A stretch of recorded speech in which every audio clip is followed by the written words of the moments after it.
Les Lévites étaient le fer de lance dans la bataille. Ils étaient une tribu guerrière, assez curieusement, une expression singulière, même dans leur relation à l'autel et le sacrifice. Il est mentionné qu'ils étaient là pour servir dans la guerre du sanctuaire. Référez-vous à Nombre 8, 25. Étrange, n'est-ce pas? Si un lieu et une chose devraient être mis à l'écart de la guerre, cela devait être le sanctuaire. Mais non, il est dit la guerre du sanctuaire. Pour aller plus loin, ce n'est pas scripturaire, mais cela signifie la chose suivante. Le combat du sacrifice de la croix, de l'autel. Lorsque vous parvenez à être en accord avec le plein dessein de Dieu, vous êtes précipité dans un conflit particulier. Voilà ce qu'étaient les Lévites, et ils incarnaient cette parole de Tite, de se faire un peuple qui lui appartienne, en propre, purifié pour lui-même, et zélé pour les bonnes œuvres. Car la grâce de Dieu apportant le salut à tous les hommes est apparue, nous enseignant que, reniant l'impiété et les convoitises mondaines, nous devions vivre dans le siècle présent, sobrement, justement et pieusement, en attendant la bienheureuse espérance et l'apparition de la gloire du grand Dieu, notre Sauveur Jésus-Christ, qui s'est donné lui-même pour nous, afin de nous racheter de toute iniquité et de se faire un peuple qui lui appartienne en propre, purifié pour lui-même et zélé pour les bonnes œuvres. Je cite ici une portion de la lettre de Paul à Tite, chapitre 2, versets 11 à 14. Or, ce qui était vrai dans l'ancienne dispensation est toujours vrai dans la pensée de Dieu, dans l'esprit de Dieu et dans le principe spirituel.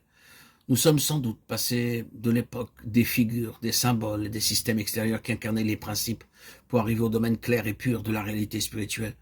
Nous n'avons pas quitté le temps ou le domaine du principe de ces choses. Et ainsi, nous constatons dans le Nouveau Testament que le mouvement de Dieu est toujours sur cette même ligne. Les Lévites sont à présent une assemblée spirituelle, un peuple céleste et non terrestre ou temporel. Ils sont le peuple que Dieu doit avoir, même s'il se trouve au milieu de tous ses enfants. Le peuple qui connaît vraiment ce qu'est le plein dessein de Dieu et qui s'y est engagé. Il n'y a rien de moins, quel qu'en soit le prix. Je ne suis pas en train de dire, notez-le, que nous sommes les Lévites. Ne vous méprenez pas sur mes propos. Mais je dis ceci. Dieu cherche toujours ici-bas un peuple en qui il peut trouver la plus complète réponse à ce qui est dans sa propre pensée depuis l'éternité. Il le recherche sans cesse et ne cessera jamais, et il ne sera jamais satisfait avec quelque chose d'autre ou de moindre que cela. Si vous me permettez d'aller jusque-là, je dirais qu'il a instauré ce ministère. Je ne veux pas dire mon ministère, ce ministère en vue de le servir de cette façon, dans une petite mesure, dans le cadre de quelque chose de beaucoup plus grand peut-être, plus grand que ce que nous connaissons sur la terre. Cependant, afin de le servir dans cette voie, à savoir de chercher à maintenir vivant un témoignage à l'égard de l'intention, de la plénitude de Dieu pour son peuple. La plénitude de Christ est une expression courante parmi nous. Mais c'est ce dont il s'agit. C'est ce dont il est question. La plénitude de Christ. Tel est le véritable ministère. Telle est la véritable fonction lévitique. Et mes chers amis, mes bien-aimés, je veux vous dire que le Seigneur le désire, là où vous êtes concernés. Il le veut vraiment. Et il se donnera beaucoup de peine pour l'avoir là où vous êtes concernés. Je veux dire, vous en tant qu'enfant du Seigneur.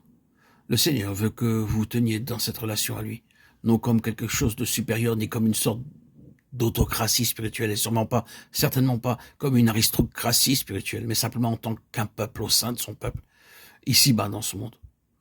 Non en prenant quiconque de haut, ni en ressentant ou en pensant que quiconque serait moindre. Oh, que Dieu interdise quoi que ce soit de ce genre, mais par le moyen d'un cœur véritable, afin de représenter pour le Seigneur tout ce qu'il voudrait avoir dans son peuple en étant entier pour Dieu et en lui donnant une position et une opportunité de montrer en vous tout son conseil, toute sa volonté, tout son dessein et tout son caractère.